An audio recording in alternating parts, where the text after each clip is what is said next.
Hi, guys. This is our next book. I think I may have showed you at the end of our last Junie B video. This book is called Eerie Elementary, The School is Alive.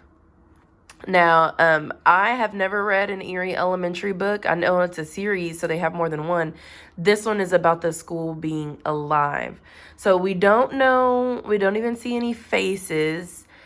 We don't know who our characters are. I can maybe guess that this is going to be my main character. I can see that he has on a little sash that says hall monitor. He has a flashlight, so maybe and it's nighttime maybe. So maybe he's investigating the school at night at some point in the book. I don't really know. We're going to have to read to find out. I do see at the bottom it's by Jack Shabert, illustrated by Sam Ricks.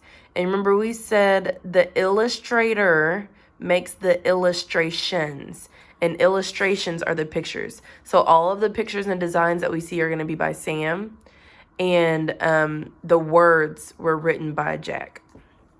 Now, before I do a sneak peek, I want to read the blurb. On the back, it says, "School just got scarier." Sam Graves is Eerie Elementary's new hall monitor. On his first day, he finds out that the school is alive and hungry for students. So Sam has to wear an ugly orange sash, make sure everyone goes to class, and protect everyone from the school. When will the evil school make its move? And will Sam be ready to fight it?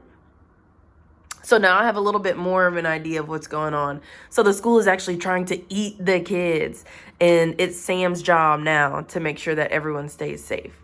So before we get started, and if you notice, this book is a little spooky, it's a little scary. Our last book was really silly, so I wanted to switch it up a little bit.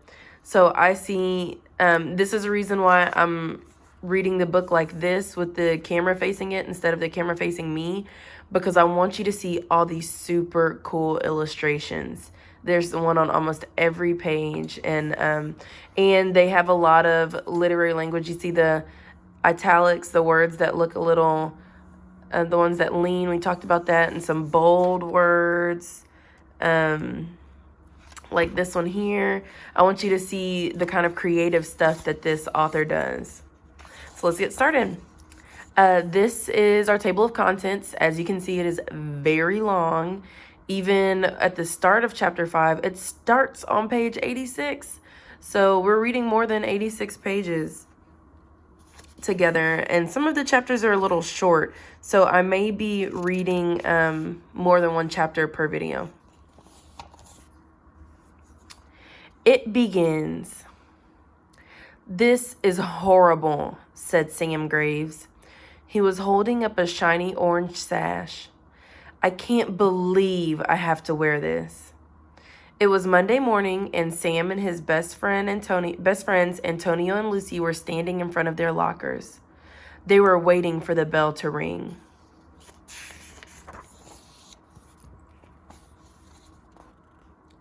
"Wait, you're a hall monitor?" Antonio said. "I didn't even know Eerie Elementary had hall monitors." Sam kicked at the floor. "They do now, and it stinks. The principal called my mom last night and said I had been chosen. Ugh, it's going to be terrible. I have to stand in the hallway and yell, 'Get to class,' and no skateboarding." "Well, at least you get to wear that cool orange sash," Lucy teased. Sam stuck out his tongue. "Ring!" "Come on, that's the bell," Antonio said. Sam frowned. "You guys go ahead. I have to make sure everyone has gone into class." "We'll see you inside," Lucy shouted. Within moments, the hallway was totally empty. Totally empty except for Sam. He began walking the halls. Sam looked through the double doors to the outside. He saw a classmate by the playground. "Hey, Brian," Sam called out. "The bell rang. You should, get to class." Brian frowned at Sam. Then he ran past him into the school. "See, Everyone hates the hall monitor, thought Sam. He was about to close the door when a cold breeze blew past. He saw that Brian had dropped his hat near the playground. My teacher won't mind if I sneak outside for a second, thought Sam. The air outside was like ice. Orange and red leaves whipped across the ground. Sam shoved his hands into his pockets. He could see his breath. It looked like little ghosts were dancing through the air in front of him.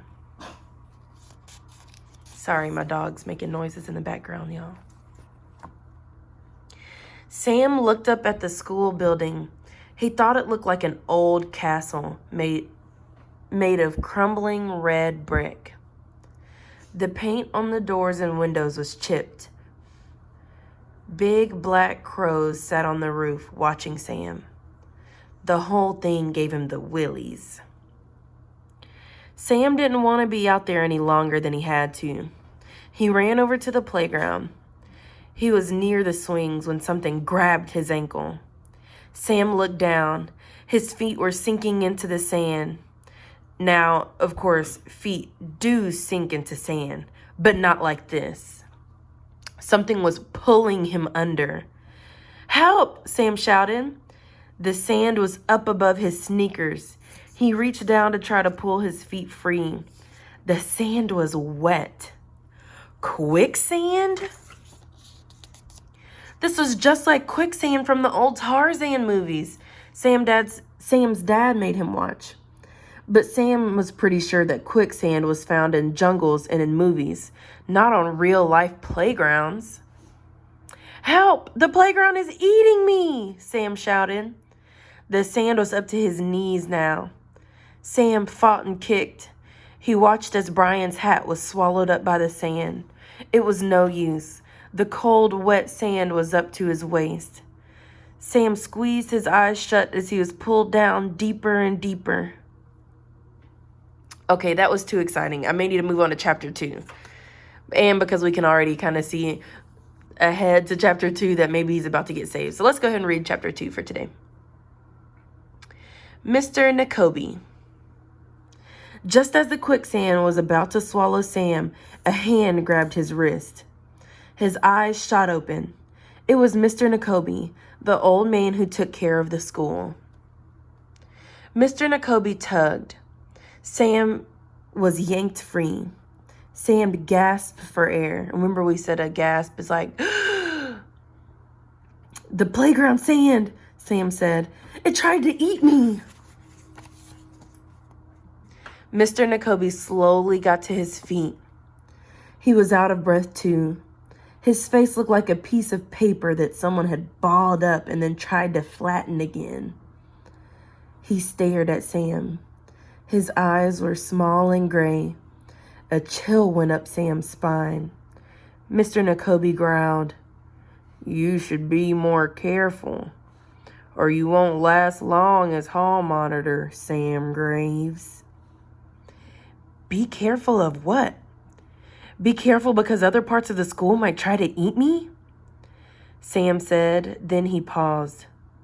Wait, what does my being the hall monitor have to do with this? And why do you care if I stay on as hall monitor or not? Mr. Nekobi began walking away. Over his shoulder, he said, "Because I'm the one who chose you." "What does that mean?" Sam asked, but Mr. Nekobi didn't answer. He simply turned the corner, out of sight. Sam shook his head, thinking, this has to be the weirdest day of my life, and it's only 8:30 in the morning. He needed to tell Lucy and Antonia about the quicksand and about creepy Mr. Nekobi. But first, he had to ditch the orange sash. Sam darted inside and flung open his locker. Whoa! He stumbled back and threw his hand over his nose. His locker stunk. The smell coming out of Sam's locker reminded him of rotten chocolate milk or something. Yikes, what did I leave in here? He asked. Sam shoved the sash inside the locker. Then he knew what it smelled like. Really bad breath. All right, we're going to save chapter 3 for later. I know that I missed a couple of days of videos because we're going to start using a new website pretty soon. But I just found out that we can keep using YouTube for a couple of days. So I'm going to read a couple more chapters today as well. So look out for that. But I hope you like the start of this new book. I'm going to send you a few questions. I really hope that you stay and read with me because I'm really, really excited about this book. I love scary books. So maybe you can even wait until nighttime, whenever it's a little darker, maybe around 6 o'clock, and you can read the books with me and feel extra spooky. So I'll post the questions. Thank you guys so much. I miss you. I can't wait to hear from you. Have a good day. Bye.